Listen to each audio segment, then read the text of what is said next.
नमस्कार, मैं दीक्षा शर्मा। आप देख रहे हैं द नगरी न्यूज। राजस्थान में छात्र संघ चुनाव न कराने के सरकार के निर्णय को लेकर राजनीतिक और छात्र संगठनों में बेहद उबाल है। तो वहीं हाल ही में राज्य सरकार ने हाई कोर्ट में स्पष्ट रूप से कहा कि फिलहाल प्रदेश में छात्र संघ चुनाव कराना संभव नहीं है। इसके अलावा सरकार का कहना है कि नई राष्ट्रीय शिक्षा नीति यानी एनईपी लागू होने और शैक्षणिक सत्र की स्थिति को देखते हुए चुनाव नहीं कराए जा सकते। इस पर पूर्व मुख्यमंत्री और कांग्रेस के वरिष्ठ नेता अशोक गहलोत ने सोशल मीडिया प्लेटफॉर्म एक्स पर भाजपा सरकार को आड़े हाथों लिया। इतना ही नहीं, गहलोत ने लिखा कि हाईकोर्ट में राजस्थान की भाजपा सरकार द्वारा छात्र संघ चुनाव नहीं करवाने की बात कहने से अब यह स्पष्ट है कि भाजपा चाहती ही नहीं है कि नई पीढ़ी राजनीतिक रूप से जागृत हो एवं नया नेतृत्व तैयार हो। तो वहीं बात करें तो भाजपा की यह सोच बेहद निंदनीय एवं दुर्भाग्यपूर्ण है। उन्होंने सवाल उठाया कि भाजपा समर्थित छात्र संगठन अखिल भारतीय विद्यार्थी परिषद यानी एबीपी इस मुद्दे पर चुप क्यों है। इतना ही नहीं, पूर्व मुख्यमंत्री ने आगे कहा कि छात्र संघ की राजनीति से सिर्फ कांग्रेस ही नहीं बल्कि भाजपा और अन्य दलों के कई बड़े नेता भी निकले हैं।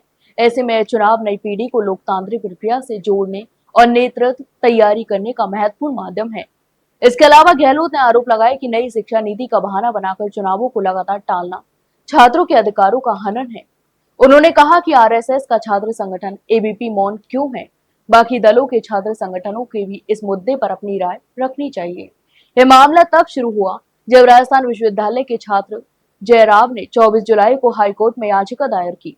उन्होंने कहा कि छात्र संघ चुनाव छात्रों का मौलिक अधिकार है और सरकार को तुरंत चुनाव की तारीख घोषित करनी चाहिए। इस पर सुनवाई के दौरान राज्य सरकार ने अदालत में अपना जवाब पेश करते हुए चुनाव कराने से इनकार कर दिया। बता दें कि सरकार ने अपने जवाब में लिंक 2 कमेटी की सिफारिशों का हवाला दिया, जिसमें कहा गया कि सत्र आरंभ होने के 8 सप्ताह के भीतर छात्र संघ चुनाव कराए जाने चाहिए। सरकार का कहना है कि फिलहाल शैक्षणिक सत्र का कैलेंडर और कक्षाओं का कार्यक्रम इस प्रक्रिया की अनुमति नहीं देता।